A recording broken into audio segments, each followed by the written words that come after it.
Good morning. Thank you for joining us on 97.5, the KSL Sports Zone. A lot of topics. We just got done talking about football, college football, the influences of Kyle and Fred Whittingham, and we spoke with the BYU defensive coordinator, Kelly Poppinga. Now, the big story still, and will continue to be, is the Jazz trade deadline. And will some more moves be made? Well, they made a huge move, absolutely gigantic, in getting the headliner in Jaren Jackson Jr. from Memphis for some players, obviously first-round picks, Hendricks and Clayton Jr., and gave up the 3 draft choices. And we're going to go to Memphis to get their idea, get his idea of what's going on there and why the move was made and what does he think. Is it Joe Mullinax? He covers Locked On. He does the Locked On Grizzlies podcast. Joe, good morning. And when you first heard the trade, what was your initial reaction? Shocked, because I thought John Morant would get traded first. And thanks for having me on. I appreciate the opportunity. I don't think I've ever been in Salt Lake before, so this is good. I think that the biggest surprise was the order of action, because John Morant's availability being leaked was the initial piece of all of this, right? That's what started this journey that the Grizzlies now embark on as they start a pretty hard rebuild, it looks like.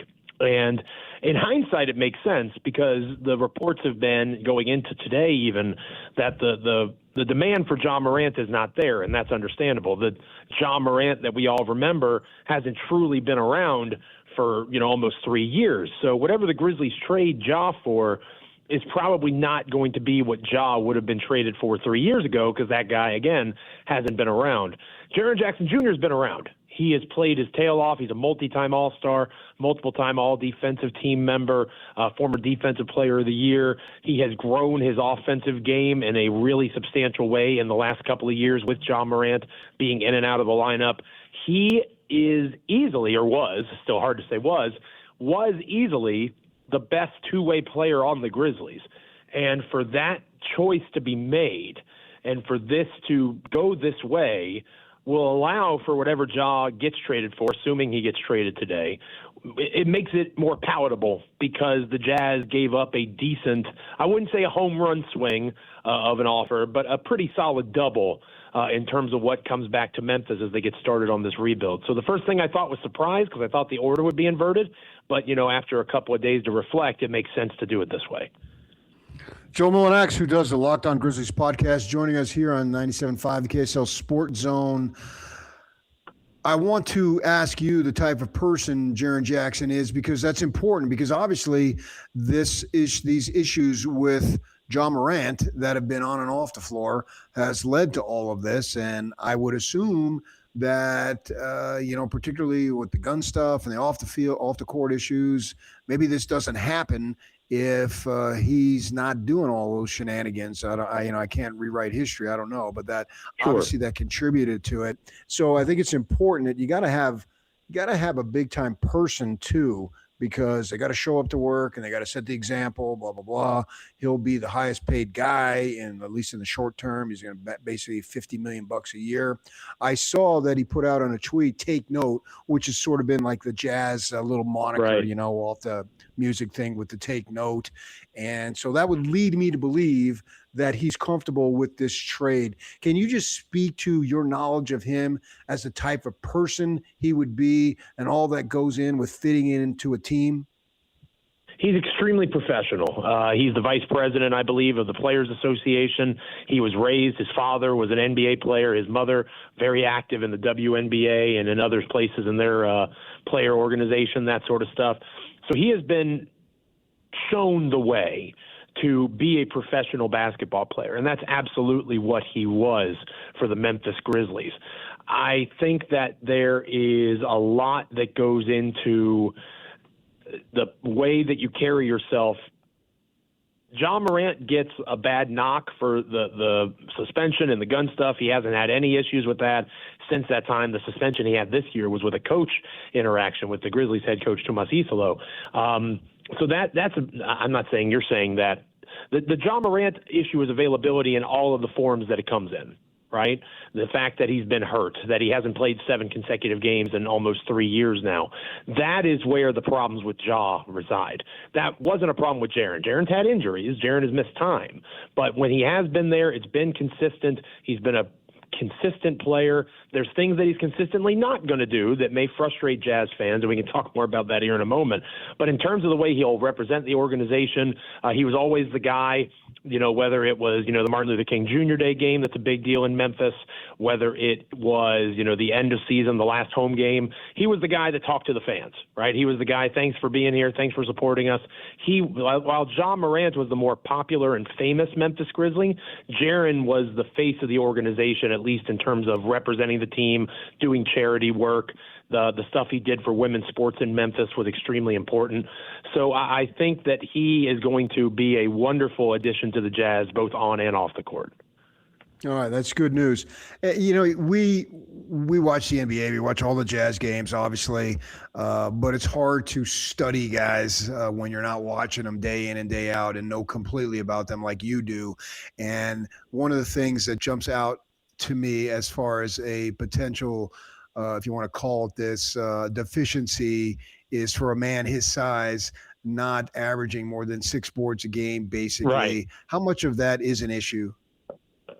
I mean, if you have an issue with that, it's an issue. I don't see him changing the way that he plays. But when Jaren has been at his best in his career, he has been able to play next to true centers that kind of take care of that problem for him, whether it's Steven Adams, Jonas Valanciunas, Zach Edey, obviously, most recently. And if I recall, he may not be playing right now, but you guys have a pretty good true center there in Utah that, assuming he returns in restricted free agency, that's not going to be a problem for the Jazz. You have Walker Kessler, who can be that guy like Zach Edey was and like Jonas Valanciunas and like Steven Adams was.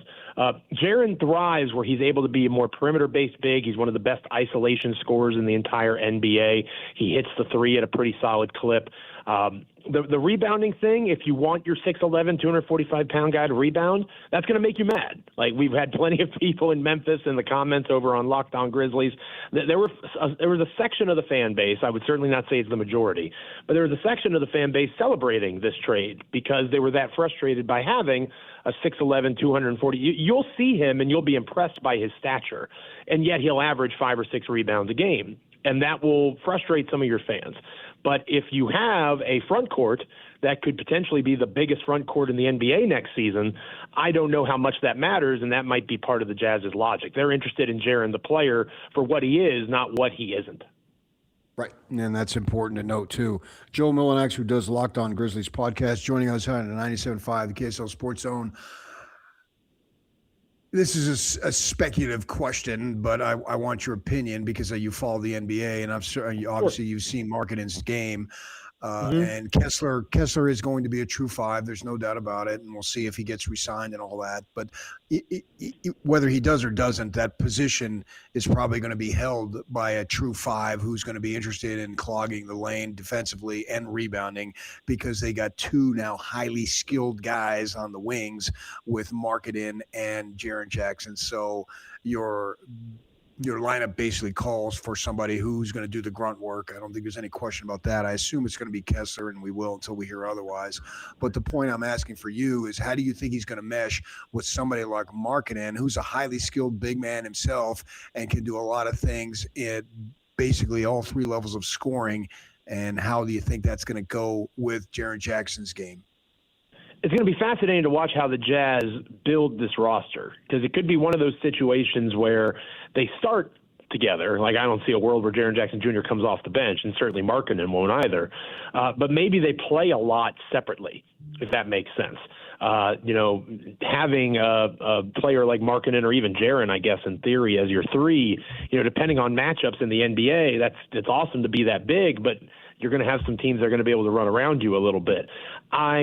I'm curious moving forward if that's your starting group, but then you have Markkanen slide down to the 4, and Jaren is one of your first guys out in the rotation, if that makes sense. And then Jaren comes back in and replaces Markkanen. And maybe they start games, finish games together, but a lot of the actual work of the game itself is going to be in the more traditional 2 big kind of situation. I could see that happening. It all comes down to how well Markkanen, I suppose, in particular, really is able to take to that lateral quickness, the need to defend. And it's going to come down to coaching, right, and how they're going to adapt their schemes.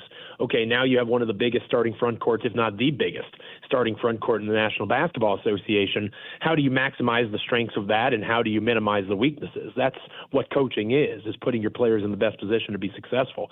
I think Markkanen is a well-tooled player enough that they can make it work, but I also think it's malleable enough that it allows for them to really do some interesting things with their rotations moving forward.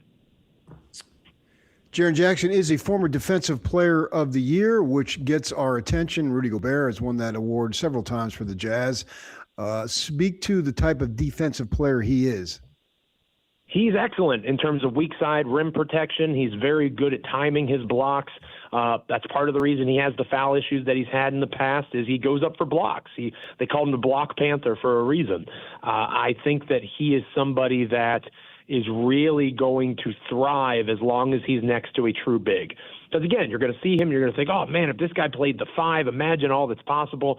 He can do that, but that's not his strength. He's really at his best where he's able to be that weak side help defender, clean up the mess that maybe happens on the perimeter. And that also could be part of the Jazz's thought process. If you pair him or at least keep him as close in defensive hedging and rotations with Markkanen as possible, if somebody does blow by Markkanen on the perimeter, you've got Jaren there to help him on the back end. I do see him having a time of transition. It's important to note that Jaren was taken by the Grizzlies in 2018, drafted by the Grizzlies in 2018, and his defensive potential was always there. That was the major point of excitement when he was drafted. I was there on draft night when he was selected by the Grizzlies 4 overall.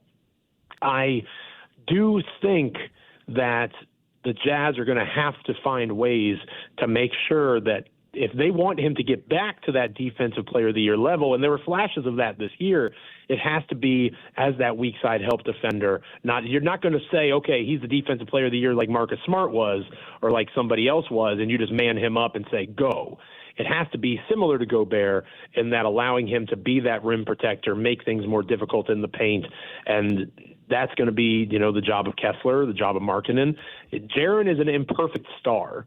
There are specific parts of his game that are flawed, but if you build around him with people that complement, yin to the yang kind of idea, then he is going to be maximized for you. And we've seen that in Memphis, and I have all the confidence in the world that can be done in Utah too. The Block Panther. I love wordplay. Panther. Who gets credit for that? The Memphis Grizzlies do. I don't know who in the fan base did it, but that was as part of their goodbye video that they posted on social media.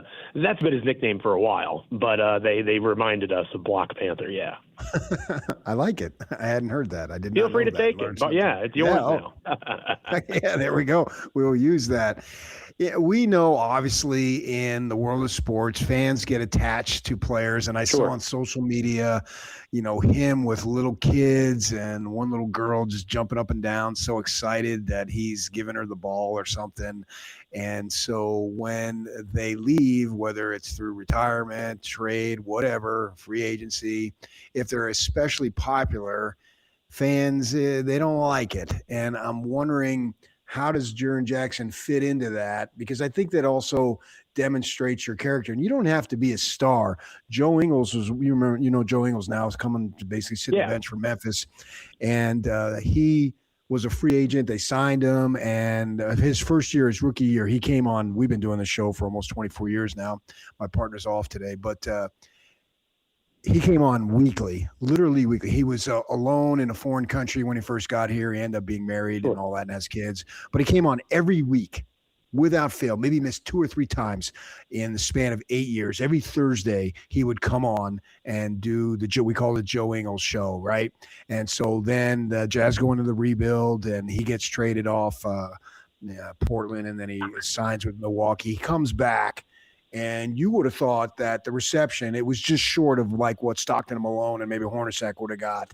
I'm wondering the type of, not just reception, but just type of feeling that Jaren Jackson had with the good folks in Memphis. Not quite that strong. I do think that Jaren is going to get a lot of solid reception because I think the Grizzlies and the Jazz play in like a week and a half or so, maybe 2 weeks. And I think it's in Memphis. I'll have to double check that. But, that'll be an interesting quick turn. Yeah, well, that's exactly, we'll find out. I think because of the immediacy of that, I think he'll get a big response. But at the same time, Jaren is not Zach Randolph. Jaren is not Marc Gasol, Mike Conley, Tony Allen, the group that we affectionately call the Core Four. That group, they got the most out of their era, if that makes sense. Because when you think back to that era of NBA basketball, Marc Gasol, Mike Conley were probably the two better overall players. Marc Gasol eventually won a championship with the Raptors. Mike Conley somehow has been traded twice in the last 24 hours, bless his heart, the one active player from that era still. But that era made the Western Conference Finals. That era built an organic identity of grit and grind. When you hear grit and grind and associated with Memphis, that's because of those four guys, especially Tony Allen, who coined the moniker. But the way that they played, the way that they lived it, the way that they loved Memphis, I think Jaren did a lot of those same things, but the organic connection was not as strong. So while I think Jaren will be well received, I don't think he's getting booed by any stretch of the imagination. I think that what's going to hurt Jaren's legacy long term in Memphis is the fact that they underachieved. This era was supposed to be something more. You had the one true superstar in Ja Morant. That's the only superstar the Grizzlies have ever had, and we're talking about salary dumping him today. Jaren was the 1B to Ja's 1A, or 2 to 1, Robin to Batman, however you want to phrase it.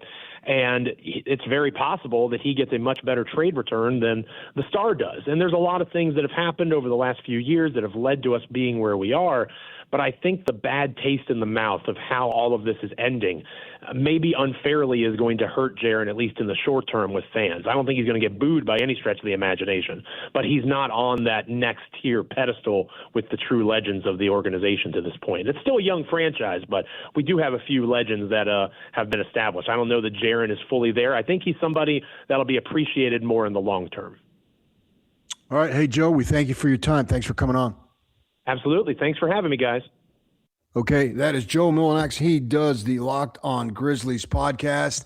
Jaren Jackson still the story as he's coming. A little dismayed, Yak, that the one true superstar is Ja Morant. I would like to think that Jaren Jackson could be that player if you're paying him $50 million a year. Yeah. You don't want him to be a role player at that kind of money. I mean, that's the fact. If you pay somebody $50 million, he needs to produce big time. Now, Jaren Jackson has made all-star teams, and so maybe he can up his game. He's still only 26, so he has the opportunity, and now it looks like he's going to be here for the long term, and he's going to be in a better situation.